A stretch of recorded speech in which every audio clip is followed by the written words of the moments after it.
दोस्तों जय हिंद, नमस्कार। मैं हूं नीलेश सिंह।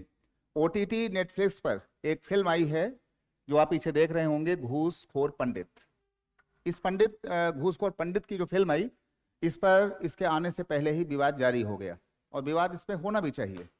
आखिर कोई फिल्मकार, इसके जो डायरेक्टर हैं, इसके जो प्रोड्यूसर हैं, वो हैं नीरज पांडे, जो कि खुद एक ब्राह्मण हैं।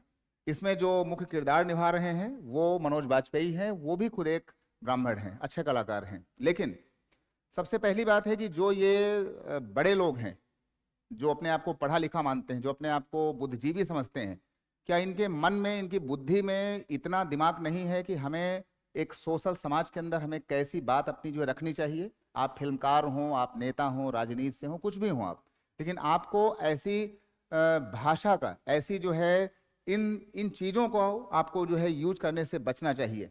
और सबसे बड़ी बात है कि इसको बनाने वाली जो सारी टीम है वो सबके सब लगभग 99% खुद ब्राह्मण लोग हैं। तो क्या हम ये मान लें कि तथाकथित जो सवर्ण बुद्धिजीवी, जो बड़े लोग हैं, जो बड़े पदों पर हैं, क्या उनको एक कोई छूट मिल गई है कि वो किसी को भी गाली दे सकते हैं और किसी भी भाषा में अपने आप को ला सकते हैं? क्या ऐसा करना एक अच्छे समाज का निर्माण करेगा? हमें सबसे पहले भारतीय बनना होगा। और मैं ये देख रहा हूँ कि आजकल जो भी लोग हैं वो कुछ भी अनाप शनाप बोल जाते हैं। वो जानबूझ करके, जो राजनीतिक लोग हैं, वो पूरे भारत को जातिवाद में, हिंदू मुसलमान में, ओबीसी में, एससी एसटी में, जनरल में बांटने की कोशिश करते हैं। और ये काम मैं समझता हूँ कि जानबूझकर होता है। कि क्या जब ये ओटीटी फिल्म आ रही थी, बन रही थी, तो क्या सरकार का कोई नियंत्रण नहीं था इनके ऊपर? और अगर नियंत्रण नहीं था तो फिर वो सरकारें कैसी हैं? ये बात हम मोदी सरकार से पूछते हैं, ये हम यूपी के मुख्यमंत्री योगी जी से पूछते हैं कि अगर आपको इसकी जानकारी नहीं है और आपके नाक के नीचे ऐसी फिल्मों की शूटिंग चल रही है, ऐसी फिल्में रिलीज करवाई जा रही हैं और रिलीज कराने के बाद उसका पोस्टर जारी हो जाता है, तब इस पर विवाद होता है। यहाँ पर यह समझा जाएगा कि जो पूरी लॉबी है, चाहे वो राजनैतिक हो, चाहे वो ब्यूरोक्रेट की हो, आईएएस लॉबी, सभी को ये बातें पता होती हैं कि हाँ, ऐसे मसाले समाज को दे दो जिससे लोग जातिवाद में उलझे रहें, बांटो और राज करो की रणनीतिक पहल के साथ अब राजनेता ये काम करना चाहते हैं। और ऐसा अगर हुआ तो आने वाले समय में ये समाज बटेगा, कुचला जाएगा और इसमें घाटा आपका नहीं होगा, घाटा सिर्फ समाज का होगा। जो समाज के निचले लोग हैं, जो असहाय, गरीब, मजबूर लोग हैं, उनका होगा। फिर चाहे वो ओबीसी हो, एससी एसटी हो, चाहे जनरल हो, चाहे ठाकुर हो, यादव हो, पंडित हो, कोई भी हो। खैर, इस घूसखोर पंडित वाले विवाद पर, इस फिल्म पर हजरतगंज कोतवाली के जो कोतवाल हैं, एसएचओ हैं, वो हमारे जो हैं गार्जियन भी हैं, इंस्पेक्टर विक्रम सिंह जी, उन्होंने इस पर एफआईआर खुद दर्ज करवाई है।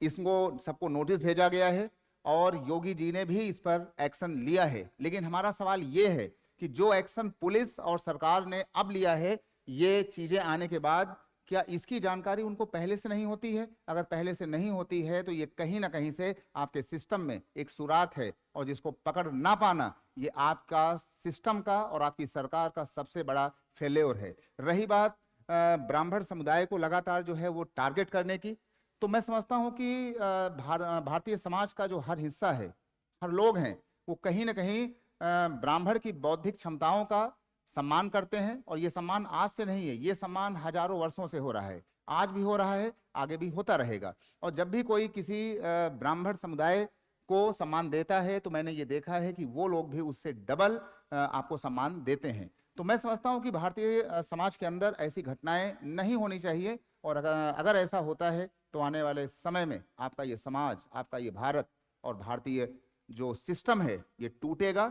और ये भारत, मैं समझता हूं कि ऐसे में 100, 200, 500 साल पीछे लौट जाएगा और फिर ये हमारी बात बेमानी होगी कि हम विश्वगुरु बनना चाह रहे हैं, विश्वगुरु बनने की राह पर हैं। हम बिल्कुल नहीं होंगे।